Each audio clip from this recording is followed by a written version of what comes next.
Okay, without further ado. All right, here I am. I believe I'm your last speaker, but nice to meet you all.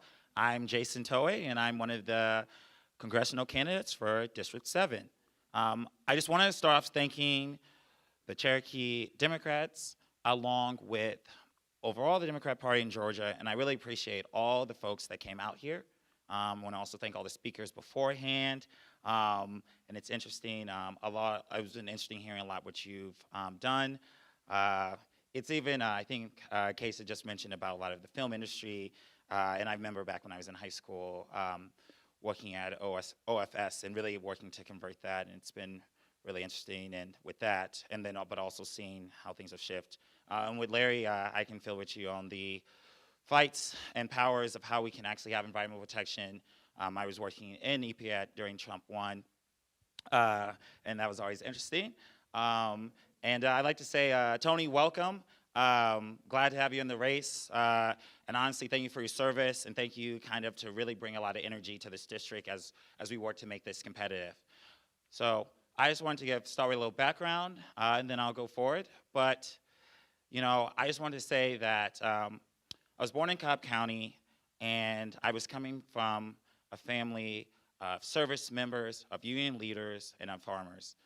And in each of these opportunities that my family had, they really worked to make the world a better place around them. And this really instilled in me as I was growing up to figure out what I wanted to do. And eventually I settled on, well, environmental science. I'll be honest, I took my AP Environmental Science class because I thought that would be a easy class. But I found what ended up being my true love. And that solidified the following summer when I went to Kenya with my church, and we focused on bringing water access to a village. And as I went to college, I then figured out that what I actually wanted to do was environmental health, and that's what spurred me today. So I asked, why am I running? What am I doing here? And there'll be plenty of times to ask the questions, answer that. But I'll just start off saying that, a lot of the challenges that families are facing today, I lived through growing up. So I remember in the hot Georgia summers, not turning on the air conditioning because the bills are too high, and that could be a threat to shut off. I remember sitting around and going to school, and my only reliable meal was my free lunch at the school. And I know you guys are familiar with folks that like to talk about not taking the free lunch and having kids work for it. I also, yeah, yes. I also remember sitting there and having several different years of threats for homelessness, but also experiencing that as a child. And lastly, I saw my family members pass with various cancers at ages as early as 40 due to late diagnosis and the inability to access care. And those are really the reasons why I'm running. I don't want folks to have to experience the ability of facing losing their house, getting evicted. I don't want to have kids that aren't able to focus in class because they don't have food at school and they have very limited at home. I want folks to be able to have the treatment that they need. We live in a state that has an expanded Medicaid.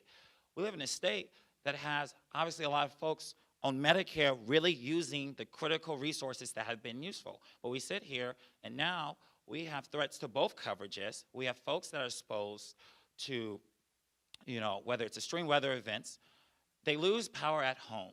Now they can't power the dialysis machine, they can't power the ventilator, and honestly, they're left to die. And I don't want that.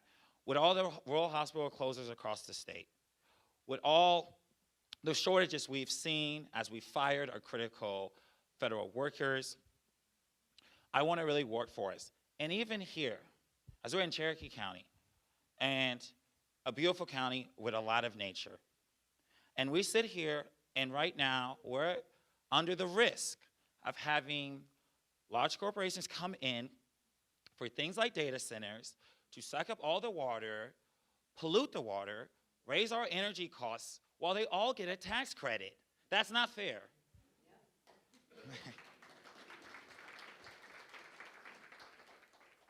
So that's why I'm fighting for a Georgia that we can afford. I want to have this district be the best district where we can live, work, and play, where we can raise families, where there's opportunities, and we can grow. So that is why I'm running. And I'll just, I think I have a little time left. Yeah, I have some time. I'll just go through a few of my points, some of my key priorities. I really do have a presentation, but I'll speak through that one as well. So this is my website right here. It is at towehforcongress.com. So it's TOWEH for Congress.com. And you can start seeing some of the work that I built up. So this is me. I just went through, and you can see my background more about what I've worked on. So as I stated, I'm a former Fed, so I worked in the Office of Inspector Generals, which is the watchdog at the EPA. So we provide federal oversight and accountability to the federal government. And in the past years, you heard groups talk about fraud, waste, and abuse. So when I worked in the federal government, that is actually what I worked on, and really hitting on that. And I specifically was in the Water Directorate, working to actually reduce harms from basically federal law violations across the country. I also have been working on my PhD, so I was at Stanford, and that's where I've looked a lot about this Medicare, Medicaid access, also threats to energy systems, threats to vulnerable populations, and loss of power when there is no power, but general energy and environmental policy. I did my undergrad at Michigan. That was where I generally studied environmental science. And lastly, I did my master's at Harvard University, studying environmental health. And about 6 years ago, I ran to get on the university's governing board. And I got elected as still is, the youngest person in the almost 400-year history of the school. And I was really running to get the university to divest from fossil fuels as we were seeing that they were driving up harms around the world, to responsibly invest and increase climate education. And I'm proud to tell you that within 1 year of me getting elected, they divested from fossil fuels. Within 2 years of getting elected, they got $200 million for a climate institute, and now climate education is one of the pillars of the institution. I share that to say that when I'm working for a vision, I see things through. I know that coming in, I'm not always the most conventional candidate. Again, I'm easily the youngest person running here. I am 30, just so everyone knows, so yes, I am eligible. But that hasn't stopped me before, hasn't stopped me from winning against CEOs or federal officials. It also has helped me working with these folks, working to actually gain trust from individuals and building a better future. That experience was very useful as I set up to actually go into Congress and actually be able to work together to actually make real change. So here's some of my 5 pillars, and you can see economic opportunity, health and family stability, government accountability, energy affordability, and education and workforce development. This last piece is a piece that I've been really interested in moving forward. So like I said, people really want to be able to have the opportunity to live, work, and play, but that's being tough. Everywhere I go, and as I'm speaking, even coming back here, I was speaking with a flight attendant from Delta, and she was telling me about how her son was a recent college grad, but he was struggling finding an opportunity to actually get work. Struggling with finding mentorship, struggling with finding access for new jobs. And it is hard, as many folks is facing, as folks get not only laid off from the federal government, but money being pulled from nonprofits or people being at risk. You're seeing a lot of folks not even being able to enter the workforce. So one of my priorities also is really establishing mentorships, pipelines.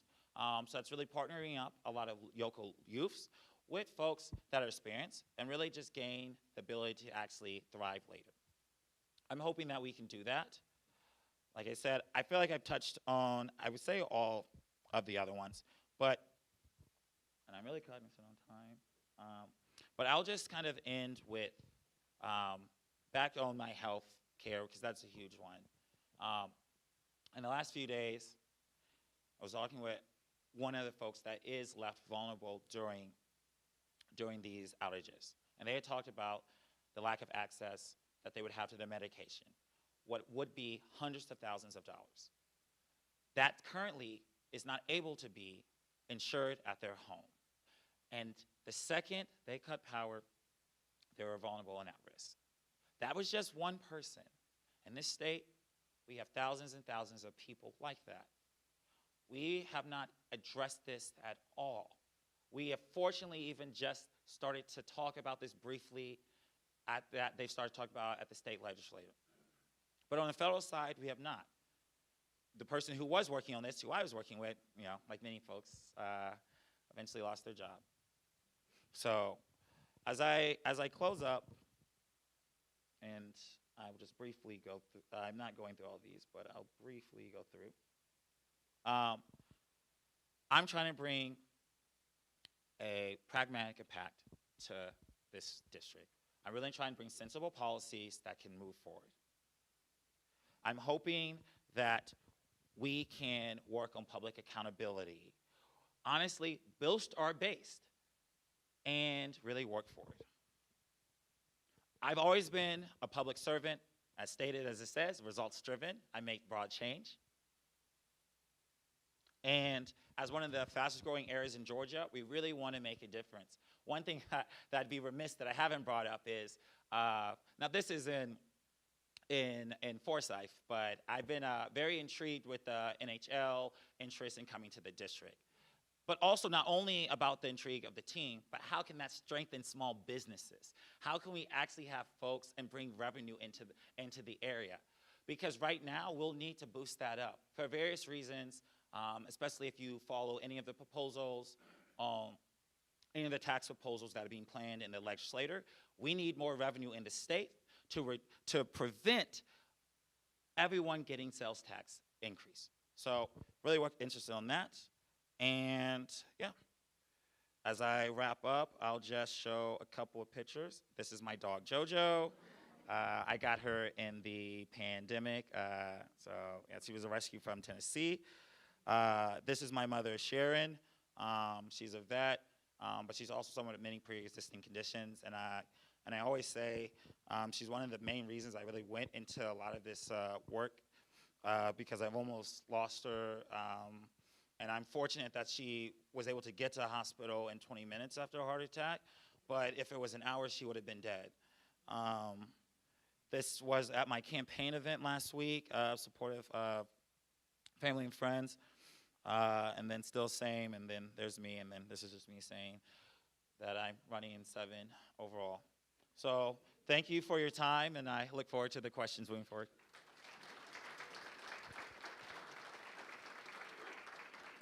Okay, there's one. Yeah. I'm actually visiting from North Bolton Dems group, Sure. but thank you all for having me here today.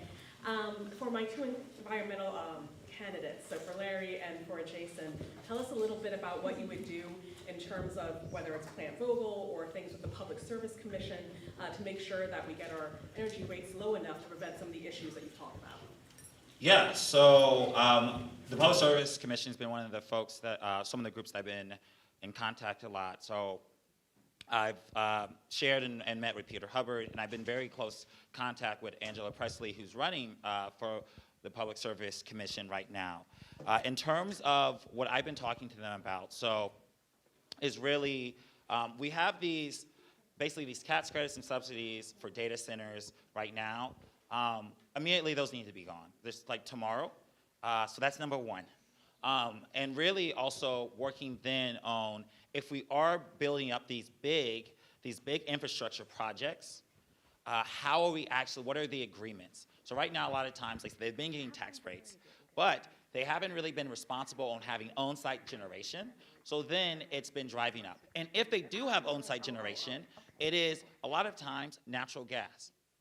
So really working on that, they have to have clean energy And you cannot push back this fuel use charge, which again, which is natural, back to the consumer, which will drive up your bills, which will go against what the Public Service Commission just said they would do about not raising rates, but that doesn't include the fuel use. Along with Plant Vogtle, that has been one of the most expensive projects. Well, it might be the most expensive project in the country. And that's not okay.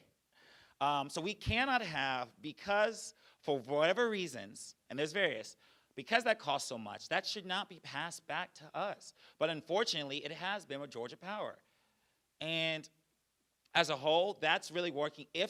Honestly, with a Public Service Commission that actually cares about consumers and not just appealing their big donors, and I can tell you this, having attended some of these meetings, it basically is just, with some of the previous Public Service Commissioners, it basically was just an advert for Georgia Power. When I came in talking about how the state could come and do 100% clean energy, folks looked at me crazy.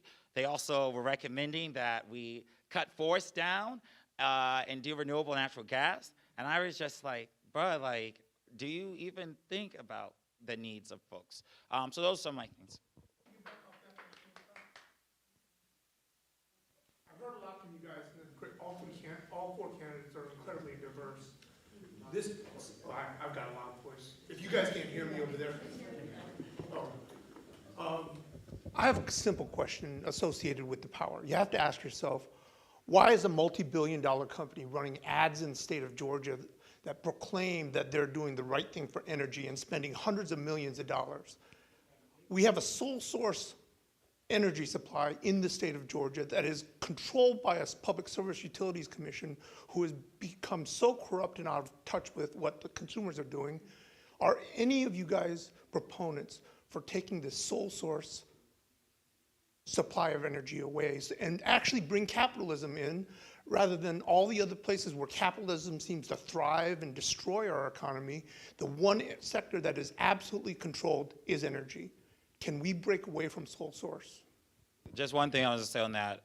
Georgia has about 41 rural electric cooperatives. I grew up in Cobb County. That was Cobb EMC.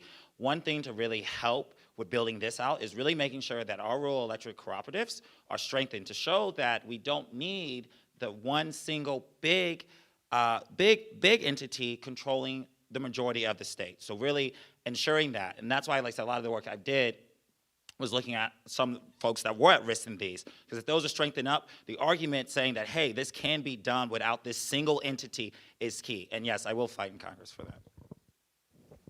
Over here. This is more for them, but I'll get, sorry. Well, I know what you're thinking, but with the data centers, yes, there are some places that are blocking them, but in many places they're just getting railroaded through. Now, being that many of those data centers are being built by union labor, which could also affect, but some of the trades have proposed closed systems. And being that both of you have environmental backgrounds, would that mitigate some of the environmental harm and take some of the pressure off the power systems if they do that?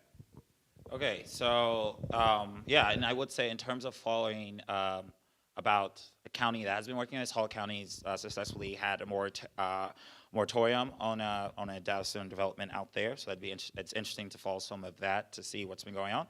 In terms of a closed system, so yeah, a closed that will always be better than, but again, it's back to what is the energy that's being generated. So, I mean, you could have a closed system in the sense that has, yes, it has some renewables, but it could also still be powered a lot with their own individual gas turbines, which a lot of times they do underreport.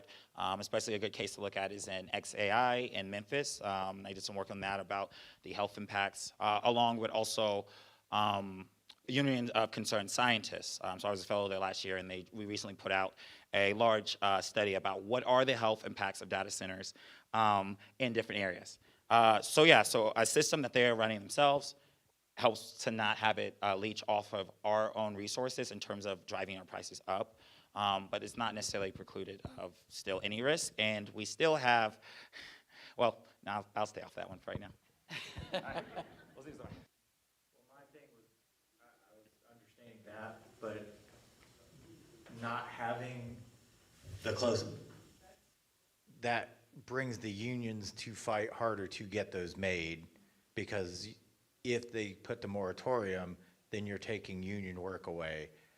And that's, I know it's a very complicated issue, but if you just say no, then the unions, as well as those billion-dollar corporations, can fight and pay off the Republicans.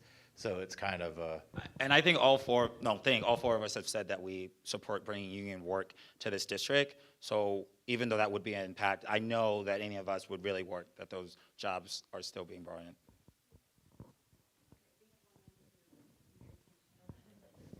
Hi. One of the biggest concerns I have is the degradation of consumer protections. They're getting rid of consumer financial protection. They want to break down the FDIC. They want a cashless society with crypto so they can manipulate everything. With Doge, get to our bank accounts, our voting records. I mean, will our money even be in our accounts? I mean, this is a big issue, and I have a serious concern. Will our money even be in our accounts? They're going to find a way to steal it. Is anything being done at the consumer protection level? Yeah, so I'll just start. I'll try to be brief on this. Yes, and if you look across the administration, you see people's hands tied in a lot of things. I mean, I'll just do this one and then jump off and pass. But even so, I've been looking at, let's say, sports betting or gambling or casinos and things, and there's different proposals in Georgia as a way to bring revenue. And right now we don't have it. But let's say currently you have Kalshi and Poly Market, which are not really federally regulated. And I saw that the person on the board for both of those was Donald Trump Jr. And, and I bring that up because if any of you are familiar with Kalshi and Poly Market, not only can you bet on sports, but you can bet on live action events as well, and it's able easily to be manipulated.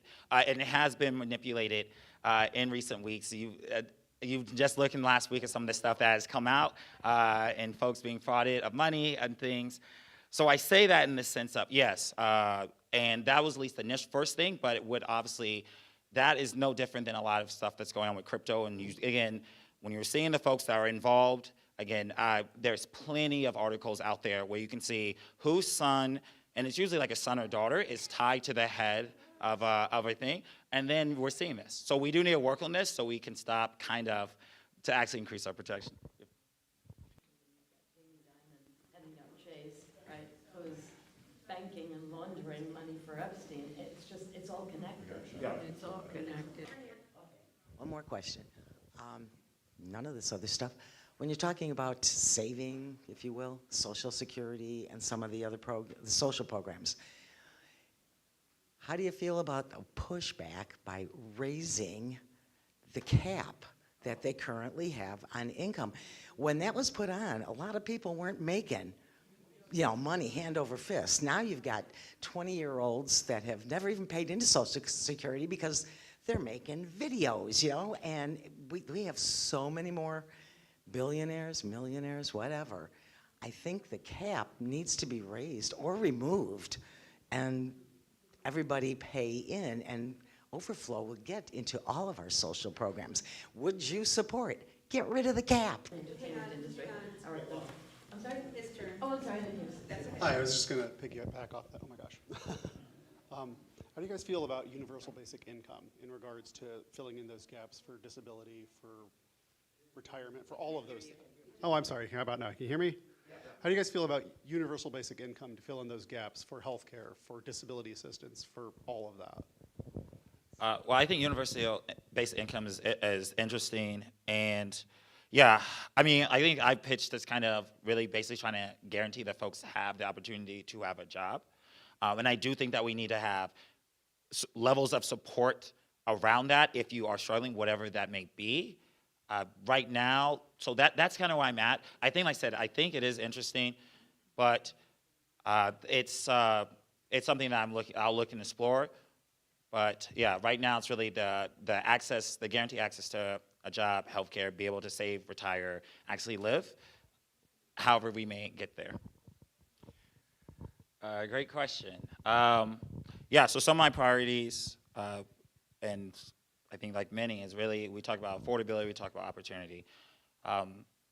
So at the start, I want to really bring back tax credits and tax incentives that can actually reduce people's costs. So that can be from whether it's in the IRA, whether that's, oh, sorry, IRA was the Inflation Reduction Act, so the Climate and Investment Act that passed a couple years ago, whether that's related to childcare, to reduce so people's costs can go down. So it's really these, how can I make my everyday consumers costs lower? And that also leans, it's still with the tax, leans a bit with how can we really work that our costs are not being driven up by things like the data centers. So that's a key priority. And then another key priority, it really is of regards with this health. Folks need to have access to not only health care, but quality care. They need to not be sitting vulnerable at the nick of a dime. Georgia's a state that hasn't expanded Medicaid, which is something that has to be done on the state level. But on the federal level, what we can do is make sure that we protect access to Medicaid and Medicare, ensure that funds are still going through so that people are able to file, assure that it's still delivering the quality care. And when I was talking about stuff like people being at risk during these, whether it's these disasters or whatnot, ensuring that it's meeting the needs of the consumers because, as stated, this district is a wide district. A lot of folks face a lot of different challenges. And right now, our coverage is not meeting the need. And so that was another key priority. We're running out of time to clean up, so we have one more question. Okay, just with all the mergers and acquisitions, all the corporate mergers, all right, everything antitrust is out the window. So everything is consolidation of power and message and bye-bye free speech. You coming from the entertainment industry, Colbert, all this, what are the thoughts about working towards solving that problem? Because nobody's doing anything about all the mergers and acquisitions. You know, follow our antitrust laws, honestly work and actually regulate this. And if we're seeing deals that are, I'm trying to think of the words to say it, there should be no quid pro quos. It should be actually coming in, but we really need to follow and investigate these. And yes, honestly, with a lot of, we are losing a lot of smaller scale media entities, more, honestly, union jobs, union workers. And yes, it's not necessarily helping, as folks like to say, the little guys out there. So hoping to come in and help that out. Everybody, thank you to our three candidates that we have here.